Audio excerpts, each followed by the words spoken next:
तुकलं हळूहळू happy birthday.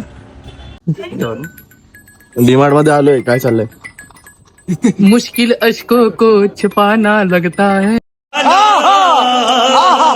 Day 78 of लीन बल. आज आपण ट्रेन करणार आहे बायसेप. आईला या बलच्या नावाखाली हल्क होत चाललंय वाटतं. तर सकाळ सकाळी बघतो तर काय, परी घरात घुसून आपले ऍपल गायब करत होती. आपण आपल्या मीलवर फोकस केला आणि लगेच दुसऱ्या मील मध्ये चिकन आणि भाकरी खाल्ली आणि आपल्याला कळालं की आज आपण ट्रेन करणार आहे दर्शा भाई सोबत. म्हणून जिमला जायच्या अगोदर एग्स खाऊन घेतले आणि पार सोबत निघालो जिमला. तर तिकडे जायच्या आधी जरा बाहेर भेटलो आणि डायरेक्ट आलो जिम मध्ये. मग जिम मध्ये येऊन हे फुल बॉडी ट्रेन करणार होते आणि आपण बायसेप, म्हणून आपण बायसेप साठी सुपर 21 चे 2 सेट मारले आणि प्रीचर चे 2 सेट मारून आपण शिफ्ट झालो बॅक वर्कआउट वर. मग बॅक वर्कआउट साठी लॅट पुल डाऊन चे 2 सेट एडिट केले आणि स्ट्रेटेड रोविंग ने बॅक वर्कआउटला एंड केलं. मग ह्यांचा वर्कआउट बघत बसलो आणि वर्कआउट झाल्या आम्ही डायरेक्ट आलो डीमार्ट मध्ये. तर ह्यांची बघा कशी मस्ती चालू आहे. मग सगळ्यांना अलविदा केलं आणि दिवसाची शेवटची मील खाऊन बोललो भेटूया उद्या सेम एनर्जी आणि सेम पंप सोबत.